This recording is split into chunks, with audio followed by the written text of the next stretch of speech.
billahi mina sheytaani rajim bismillahi rahmaani rahim salaamaaleykum mbokku Malem Hodar salaamaaleykum waa presse bi nga xam ne ñoo ñëw pour couvrir ñi donc comme prévu maa war a wax ci turu Malem Hodar donc version wolof bi maa ngi tudd El Hadj Diop nekk le coordonnateur départemental de PASTEF les Patriotes. À l'entame de mes propos donc fi ñuy commencer mooy ñun ci PASTEF la ñu bokk mooy PASTEF patriote africain pour le travail l'éthique et la fraternité donc PASTEF googu ñi créé ko depuis 2014 te biñ koy créé en 2014 ay cadre yu ndaw yu néew ñoo ko créé woon donc parti boobu di màgg ba fi ñu toll nii di 2023 di waajal ay élections 2024 incha allah donc PASTEF googu nag ñi wax diggante 2016 bi ñu ko créé ak léegi injustice bu nekk dal na ci kawam injustice yi dal ci kawam ñi mën nañ ko commencé ci rey nañ fi ay patriotes tëj nañ fi ay patriotes tere nañ fi tukki ay patriotes muy suñu président Ousmane Sonko. te ñi nga xam ne ci patriotes yi lañ rey te ba léegi amul lenn lu ci leer mooy suñu soxna soosu Mariama Sagna ñi rey ko Kër Massar donc loolu mu nekk lu ñaaw loo xam ne PASTEF ba léegi mu ngi koy ñaawlu te ñi ngi laaj enquête ba léegi benn enquête ubbiwuñu ko ci PASTEF rek mooy parti boo xam ne boo ci bokkee nguur gi foo toll rek ñi ngi lay saytu ñi ngi lay xool ñi ngi xool say appel ñi ngi kidnappé ay patriotes donc fépp fu patriote nekk rek même pour simple reetaan rek jàpp nañ ci ay patriotes jàpp tëj leen ci ay weer pour ñu priver leen seen liberté donc di wax ne ci ban réew la ñu nekk donc réew boo xam ne appartenance politique wala nekk opposant rek tax na foo toll dañ lay traquer di leen rey di leen tëj donc loolu moo taxoon ñi dajee fi tey waxtaan wax li nga xamante ni mooy injustice bi nga xam ne mu ngi dal ci kaw PASTEF mu ngi dal ci kaw le président Ousmane Sonko le président Ousmane Sonko tout récemment après les élections nekk na le maire de Ziguinchor donc nga nekk maire nag war a dem uti ay partenaires à l'extérieur ñi jël sa passeport denc ko ne yow doo génn donc loolu privé wuñ ko Ousmane Sonko mais askanu Ziguinchor carrément la ñu privé seen développement parce que mu génn dem extérieur uti ay projet pour développer goxam nga ne ko yow kat doo génn donc xañoo ko moom kese mais askanu lëmm lañ ko xañ donc di wax nag ne injustice boobu yemul ci PASTEF kese mais injustice bi dafa dem ba ci li nga xamante ni moom mooy ëttu attekaay yi mooy tey da ngay bokk fii rek ñi am luñ la feetale nga def tuuti ñi jàpp la tëj ki nga xam ne moo nekk ci Macky Sall di koy wax lu ko neex moom lu mu mën a def dañu naan loolu garaawul te boo nekkee PASTEF loo def lu mu néew ñi jàpp la tëj di wax ci ban réew la ñu nekk moom ba muy ñëw en 2012 la mu waxoon ba léegi wala ba mu faloo en 2012 la mu ñu waxoon ba léegi ci loolu la nekk mooy je vais réduire l'opposition à sa plus simple expression mooy bu ma faloo gannaaw ba sama falu mooy opposition dootul am ci Sénégal loolu lañ ne ko nag du fi amee le président Sonko nee na ko du fi amee patriotes yi nee nañ ko du fi amee réussir na nag jàpp ñoom Khalifa Sall yàq seen casier ba mënatuñoo nekk candidat jàpp na ñoom Karim Wade mais li mu réussir ci Karim Wade li mu réussir ci Khalifa Sall sénégalais yi duñ ko nangu tey duñ ko nangu suba mu di ko réussir sur le président Ousmane Sonko ndax le président Ousmane Sonko moom mooy suñu candidat tey moom mooy suñu candidat suba donc li ñuy wax PASTEF amul plan A amul plan B le président Ousmane Sonko est notre plan A jusqu'à Z donc amuñu benn alternative rek la ñu am mooy le président Ousmane Sonko ci affaire Sweet Beauté bi nag boobu depuis 2021 ñaari at ñi topp la ci benn dossier boo xamante ni dossier bi dafa vide te dossier boobu jour bañ ko yëkkatee le président Ousmane Sonko def conférence de presse wax ñaari kàddu mu ne viol amul te dañ maa comploté viol amul certificat médical bi génn wane na ko certificat médical buñ ne viol loolu rek la ñu am ci lu ñuy sukkandiku pour xam viol am na walla amul certificat médical bi ñëpp gis nañ ko gis nañ ne dafa vide dara nekku ci bi mu ne aussi dañu maa comploté mooy ay nit ñoo nekk fële tëgg seen affaire pour bëgg maa taxal pour bëgg a tilimal sama der donc looloo tax ñi def ko te bu ñu xoolee rapport gendarmerie bi li mu wane mooy que ni foofu kat ay complot kese moo fa nekk ci complot bi cité nañ ci ñan ñoom Mamour Diallo cité nañ ci jabaru ministre Antoine Diome donc cité nañ ci ñeneen ak ñeneen ñoo xam ne ci waa Benno Bokk Yaakaar la donc loolu day prouver ne ñaari kàddu yam waxoon depuis le début yooyu dafa vérifié wu ñu ngi koy gis ba léegi mooy viol amul certificat médical bi ñëw mooy dañ maa comploté gis nañ rapport gendarmerie bi gis nañ ñi nga xamante ni seen loxoy takk nañ ci donc nag bu ñu résumé loolu mooy que ni Pastef mu ngi subir ay violence depuis ñu commencé ba léegi te nag dafa am loo xam ne kàddu goo xam ne moom lañ ñuy dëkkalee waa Pastef mooy waa Pastef à chaque fois dañoo violent mais bu ñu xoolee li ñu fi jot a développé yaakaar naa violence bu ñu koy wax ci camp Macky Sall la jógee ko donc ci waa Benno Bokk Yaakaar la jógee ko parce que ñoom à chaque fois ñoom ñooy jël ay violence di ko teg ci askan wi di ko teg ci waa Pastef les patriotes donc bu ñu jàllee ci li nga xamante ni ginnaaw suba le 2 war nañ convoquer le président Ousmane Sonko ñi ne pour affaire Mame Mbaye Niang donc di wax loolu nag affaire Mame Mbaye Niang bi rapport IGF bi moo ko épinglé donc loolu dafa leer naññ dañoo dem ba xam ne dossier Adji Sarr bi moom la ñu tegoon choc teg ko choc ba dem ba xam ne foofu mënatul jàll bañ xamee ne dossier Adji Sarr bi mënatul jàll ci lañ ne nag léegi nañ ut beneen alternative xool leneen luñ mën a taxalee président Ousmane Sonko pour un simple sursis ñi bëgg koo xeeñ pour mu dem élection 2024 te loolu ñun suñu bakkan lañ ci teg donc appel à la résistance boobu donc ñi woote ko depuis ci kaw ba ci suuf donc ni ñu résister woon en 2021 yaakaar naa bu ñu xoolee Pastef en 2021 ak Pastef fi mu toll nii yaakaar naa am nañ ci avancé bu rëy a rëy patriotes yi yokku nañ ñi doon joxe yokku nañ ndax bu ñu xoolee comme ni ko sama naataango bi waxee en 2021 fexe nañ ba collecté 125 millions pour jox ko le président Ousmane Sonko pour nemmeeku tour bi en 2023 2 ans après ñi collecté le double soit même double plus ñi collecté 333 millions teg ko ci loxoom ne ko lii kat ñun ñoo la ko jox pour nga ñëw wër si ñun askan wi mais nag ñoom loolu mooy seen problème à chaque fois bu patriotes yi dajalee pour le président Ousmane Sonko gisee ak askan wi xam nañ ne président Ousmane Sonko su wàccee ci askan wi rek mooy élection 2024 jarul sax muy campagne bu ko neexee toog Dakar day gagner les élections à 80%. donc di wax rek ne ñoom loolu lañ ci ragal moo tax affaire Sweet Beauté bi bu ñu xoolee bu baax en 2021 dañoo def collecte levée de fonds bi gannaaw levée de fonds bi ci boobu la ñu indi affaire Adji Sarr bi affaire Sweet Beauté bi donc affaire Mame Mbaye Niang bi aussi pour bëgg a divertiraat sénégalais yi loolu kese lañ ci jublu donc di wax nag ci suñu Malem Hodar gi nga xam ne ci lañ dëkkee mooy suñu Malem Hodar gi ñu dëkkee ay jafe-jafe la ñuy dund à chaque fois te ñun jafe-jafe yi yooyu ñuy dund daa mel ni dañoo bëgg a sax ci loolu ndax bu ñu xoolee après chaque élection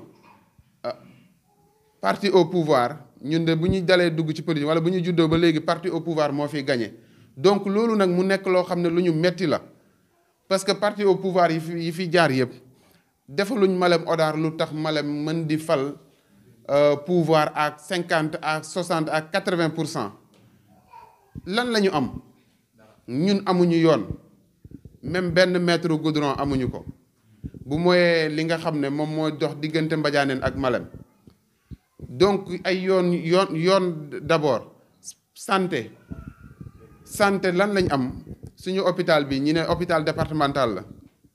lii est-ce que département bu normal war na mën a am lii donc di wax rek ne jafe-jafe yi bari nañ te amuñu hôpital te bu ñu waxee ñi ne couverture maladie universelle xanaa balaa ngay utal nit couverture maladie universelle nga utal ko fu mu fajoo utal ko ñu koy faj ba pare mais aw ma ku ma faj aw ma fu ma fajoo ñi ne dañ lay couvrir jox couverture maladie universelle donc loolu pour lan la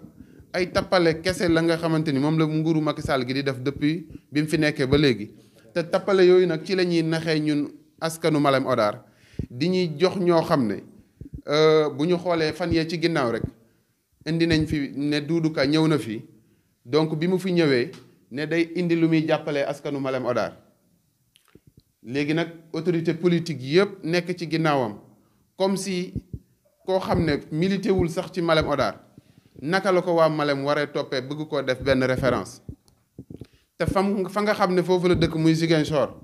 xam nañ Doudou Ka lam fay def à chaque fois mu ngi fay def ay ndëngate ma nga fay jéem a financer ay millions élection locale yi ñu génn ñaata % la ko président Ousmane Sonko dóor da ko dóor ba mu xalangu donc nag mu ñëw fii ci Malem Hodar bëgg ne moom mooy jéem a jàppale ñi ki nga xam ne yow Ziguinchor ga nga nekk mënoo fa dara Ziguinchor ga nga xam ne yow ñu ngi la fa jiital yow amoo tekki woo fa dara nga ñëw ne di nga tekki dara Malem Hodar ñi topp sa ginnaaw ndax loolu lu normal la c'est anormal yow fa nga dëkk mënoo fa tekki dara bëgg a tekki feneen nit ñi di la ci àndale donc loolu du dëgg du yoon donc Doudou Ka ñi ngi koy wax ne ko mu yem fa nga xam ne foofu mooy fief ku mënta defar nag sa kër bu ne la dama lay jàppale dalay nax donc ab naxe kese la indi fii te nag li nga xam ne mooy ak fal mu ngi ko ciy am mën nañ ci citer moom mën nañ ci citer ñoom Mame Mbaye Niang mën nañ citer ñoom Mansour Faye ñi nga xam ne ay rapport da leen épinglé ñoo xam ne dañoo sàcc ay milliards ci nguuru Sénégal ba pare ñi pare di leen joxaat ay ndomb di leen jox ay ministre ay DG donc ndax lan du liggéey bi ñu liggéey seen gox moo leen may ministre yooyu wala DG yi mais ndax ñooy les insulteurs du président Ousmane Sonko mooy yow nekkal kuy saaga le président Ousmane Sonko rek mooy nguuru Macky Sall yow lépp la lay jox ministre yi fi nekk yëpp ñu ci ëpp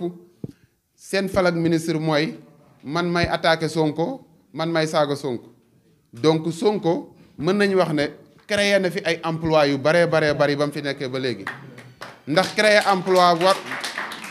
créer emploi lu toll ni ay ministre ndax dañ may saaga rek moo tax ñi fal leen ay ministre donc loolu lañ ne woon dinañ ko ñaawlu bu baax a baax donc di wax rek ne suñu gox bi ñun jeunes yi ñoo ko war a defar donc ñun jeunes yi ñoo ci war a taxaw jóg ñi nga xam ne ñoo fi nekk ñi jëlee leen fi fal le président Ousmane Sonko en 2024 donc te nag projet boobu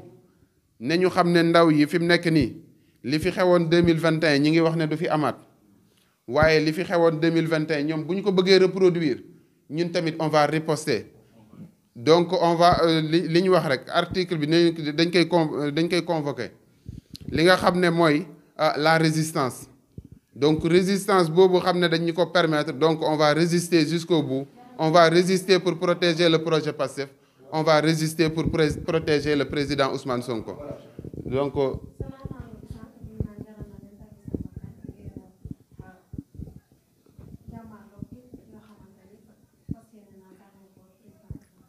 ñun li ñu leen wax mooy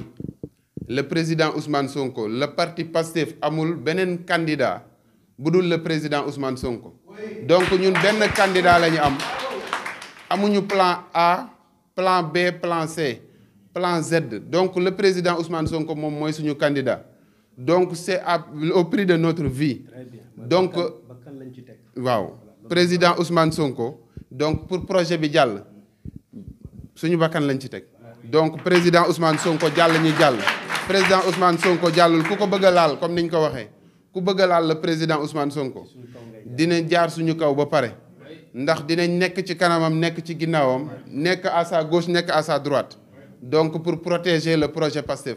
parce que projet bi pour ñun la nekkul pour le président Ousmane Sonko parce que bu doon pour le président Ousmane Sonko rek moom am na lu mu teddee woon ba pare mais Sénégal da koo ñor Sénégal googu ñor ko ñun moo ñu ñor ñun tamit ba ñu ngoy ci projet bi te ne duñu ko bàyyi te balaa ñu koy bàyyi mooy en 2024 danañ valider candidature am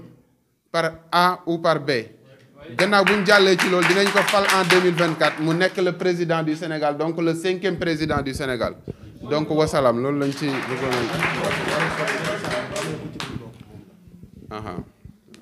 donc comme niñ ko waxee woon ci français bi mooy depuis bi ñu commencé ba léegi benn candidat moom lañ écarté ndax article 27 wax na ko ba pare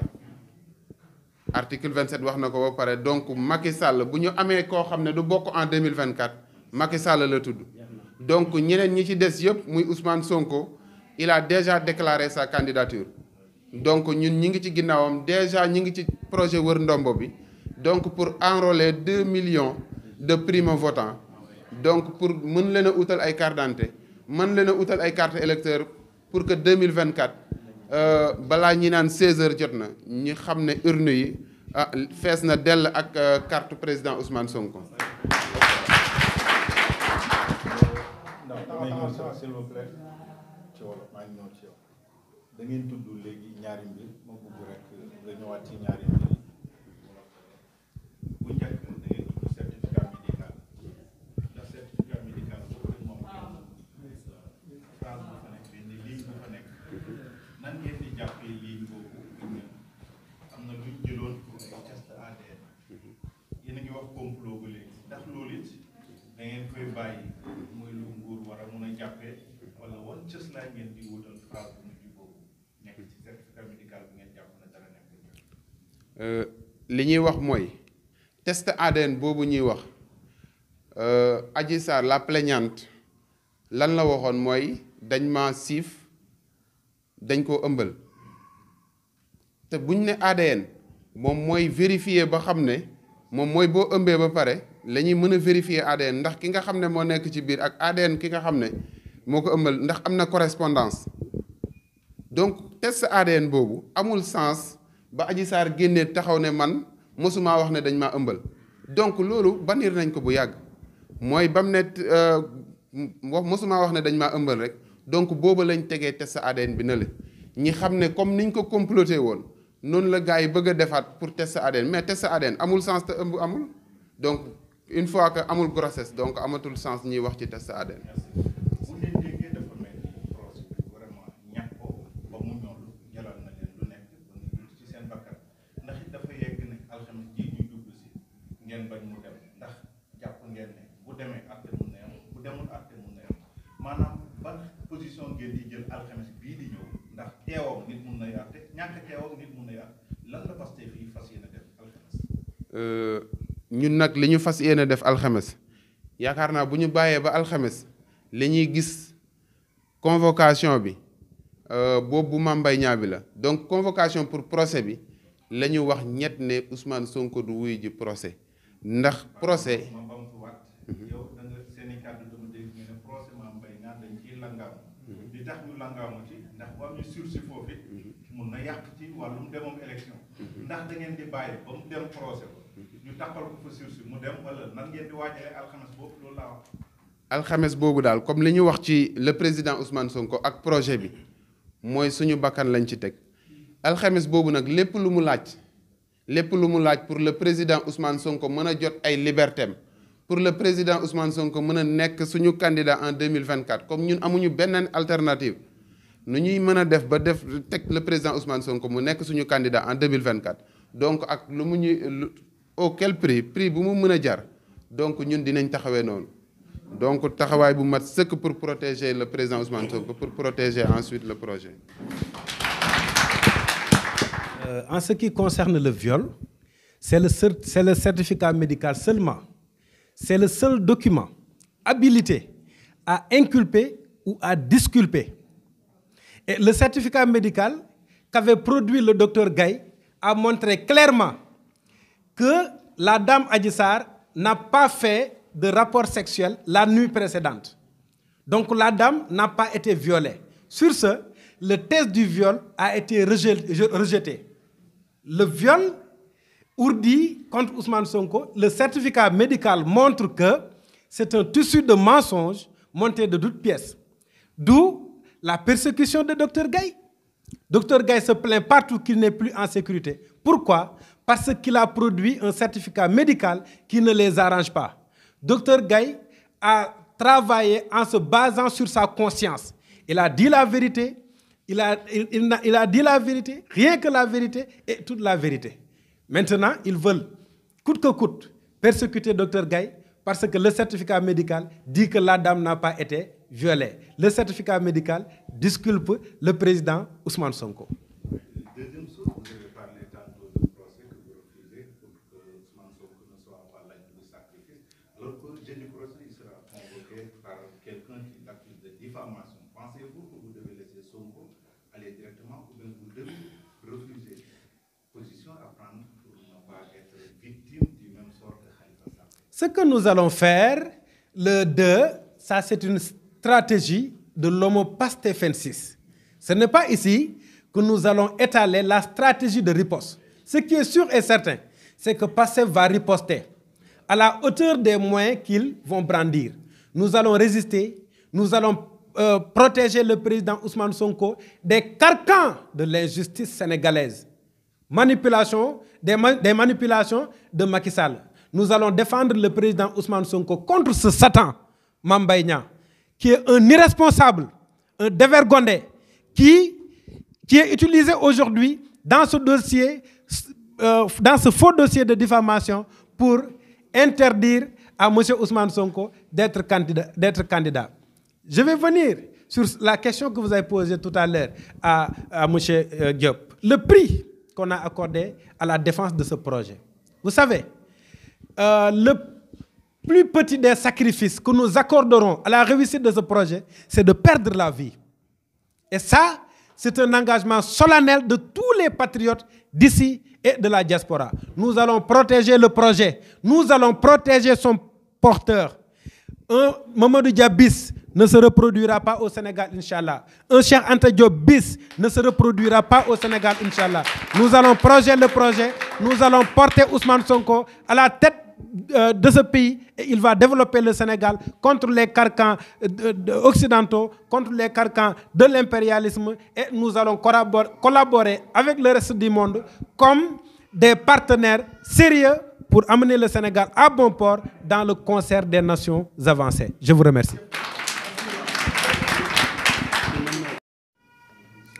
maa ngi nuyu jigéenu Pastef yi di nuyu militants yi ak sympathisants yi man maa ngi tudd Khadijatou Diouf Ndaw di wax ci turu jigéenu Pastef en tant que femme damay décliné wu ci mémoire Mariama Sagna bi nga xam ne dañ koo violé ba pare rey ko depuis boobu ba léegi amuñ ci benn enquête boo xam ne mën nañoo téye ci lii moo tax ñu rey ko wala lan moo tax ñu violé ko tamit te di ñëwaat tamit ci kii Amy Dia mi nga xam ne ni dañ koo accusé woon affaire terrorisme yóbbu ko tëj ko prison ay njabootam toog di jooy di réclamer justice te ba léegi amaguñ ko ci loolu tamit ñu ngi siy wax ñun jigéenu Pastef di woo nag waa département Malem Hodar yëpp jigéen ñëpp maa ngi leen di woo di leen wax ne combat bi suñu combat la buñ ko bàyyee góor ñi kese parce que li si góor ñi mën nañ si lu ko raw ñun jigéen ñi ndax góor ñi jigéen ñi ñooy seeni yaay te defe naa kenn du xëy sa yaay na la defal lii nga ne duma ko def kon ñun jigéen ñi ñoo war a gën a engagé ñoo nekk si kër yi ñooy sonn Macky Sall lépp loo xam ne nii mu ngi koy def si ñaawteef si kaw jigéen ñi lañ ñoo si gën a am coono si kaw jigéen ñi lay gën a wàcc kon maa ngi woo bépp jigéen bu nekk si département Malem Hodar maa ngi lay woo ci combat bi projet bi jël leen projet bi ngeen lire ko ngeen déglu vidéo discours kii président Ousmane Sonko yi di ngeen xam ne kii ñëw na te patriote bu mag la ku jara topp la koo xam ne nii discours am jaar na yoon parcours am tamit jaar na yoon ñu war cee mën a jàpp ñun ñëpp lum jaral Amy Dia bañ yóbbu ko lum jaral Mariama Sagna bam ñàkk si bakkanam war nañu koo mën a jaral ndax ñooñu waruñu ñoo gën a gore te gënuñ ñoo nekk jigéen ay jigéen lañ comme ñoom maa ngi woo daal jigéen ñëpp jigéenu Pastef yëpp maa ngi leen di woo Ousmane Sonko moom incha allah fas dañ yéene fal ko incha allah élection présidentielle 2024 moom mooy yaakaar ji jamono yi ñu toll nii Ousmane Sonko mooy yaakaar ji te yaakaar naa jeunesse bi ni ma gisee nii engagé wu nañ pour jàppale ko te incha allah dinañ ko jàppale parce que jeunesse bi bañu ñoo def de ku wóor ku jub moom lañ gisagutoon ku mel ni Ousmane Sonko ñëw na nag wane na boppam te intérêt yëpp mooy yor Sénégal yor ko sa yorin bu gën a rafet yaakaar naa war nañ koo mën a jàppale ñun ñëpp amul góor amul jigéen jeunesse bi nañ ñëw magi Pastef nañ génn créer magi Pastef fii si département bu Malem Hodar ñëpp ànd ci incha allah parce que ñi fi nekk maire yi fi nekk daanaka ñoom mooy loolu ay Benno Bokk Yaakaar lañ nekk te amuñ lenn luñ fi réaliser loo mën a xam luñ mën a wax ne lii maire yi waa Benno Bokk Yaakaar ñoo ko fi def li ñuy wax rek mooy buur duñ ko wan ginnaaw buur bu ñëwee da ngay ànd ak moom loolu la waa Saloum xam léegi nag dañoo war a engagé wu buur bu ñëwee te def jaarul ci yoon ñu wan ko ginnaaw di leen wax ne tamit Ousmane Sonko même bu violé woon keneen ku dul Adji Sarr ñun xas nañ ko ba bëgg te dara mëntu tax bañ ko ñun faluñ imam président moom la ñuy fal ñiñ fi violé bari nañ du Adji Sarr kese lañ fi violé te Adji Sarr kese moom lañ jël def ko favori yóbbu ko foo xam ne nii di ko defar Adji Sarr démb ak Adji Sarr tey ku ko gis xam ne am na différence te kan moo ko def lu dul président Macky Sall kon bu amee benn violence bi ñuy wax naan waa Pastef ay dañuy violence ñooy indi violence bi ci Macky Sall la nekk ak régime mu Macky Sall violence bi foofu la nekk nañ ko wax te dee Macky Sall ko ànd ak moom loo wax gongo waaye boo àndut ak moom loo wax dinañ la critiquer même bu dee dëgg la dinañ la critiquer dinañ la lijjanti dinañ la topp ba boo amul chance dinañ la yóbbu prison ñun nag bu ñuy wax sax di dee dinañ wax te lépp luñ man incha allah dinañ ko si def képp koo xam ne ni daal yaa ngi si département Malem maa ngi lay jàllale message ne la ñëwal ñu ànd ak waa Pastef ñu doxal ñun jigéen ñi tamit ñu am fa place incha allah ànd ak Ousmane Sonko fayal ko président élection présidentielle 2024. je vous remercie.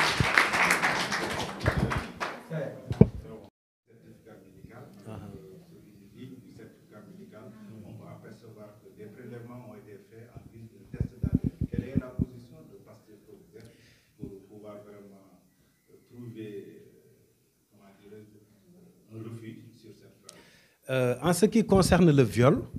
c'est le certificat médical seulement. C'est le seul document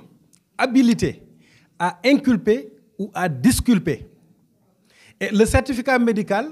qu'avait produit le docteur Gaye a montré clairement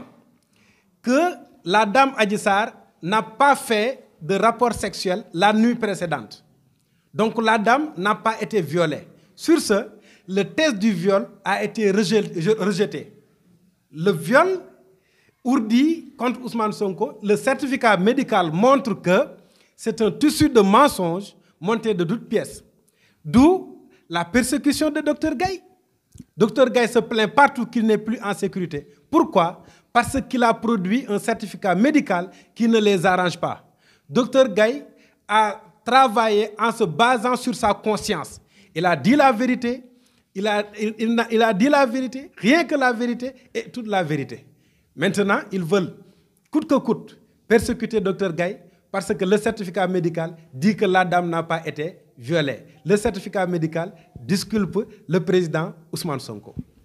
Deuxième chose, vous avez parlé tantôt du procès que vous refusez pour que Ousmane Sonko ne soit pas l'agneau du sacrifice. Alors que jeudi prochain, il sera convoqué par quelqu'un qui l'accuse de diffamation. Pensez-vous que vous devez laisser Sonko aller directement ou bien vous devez refuser position à prendre pour ne pas être victime du même sort que Khalifa Sall? Ce que nous allons faire, le 2, ça c'est une stratégie de l'homo pastefensis. Ce n'est pas ici que nous allons étaler la stratégie de riposte. Ce qui est sûr et certain, c'est que Pastef va riposter à la hauteur des moyens qu'ils vont brandir. Nous allons résister, nous allons protéger le président Ousmane Sonko des carcans de l'injustice sénégalaise. Des manipulations de Macky Sall. Nous allons défendre le président Ousmane Sonko contre ce Satan, Mame Mbaye Niang, qui est un irresponsable, un dévergondé, qui est utilisé aujourd'hui dans ce dossier, dans ce faux dossier de diffamation pour interdire à M. Ousmane Sonko d'être candidat. Je vais venir sur la question que vous avez posée tout à l'heure à M. Diop. Le prix qu'on a accordé à la défense de ce projet. Vous savez, le plus petit des sacrifices que nous accorderons à la réussite de ce projet, c'est de perdre la vie. Et ça, c'est un engagement solennel de tous les patriotes d'ici et de la diaspora. Nous allons protéger le projet. Nous allons protéger son porteur. Un Mamadou Dia bis ne se reproduira pas au Sénégal, Inch'Allah. Un Cheikh Anta Diop bis ne se reproduira pas au Sénégal, Inch'Allah. Nous allons projeter le projet. Nous allons porter Ousmane Sonko à la tête de ce pays et il va développer le Sénégal contre les carcans occidentaux, contre les carcans de l'impérialisme et nous allons collaborer avec le reste du monde comme des partenaires sérieux pour amener le Sénégal à bon port dans le concert des nations avancées. Je vous remercie.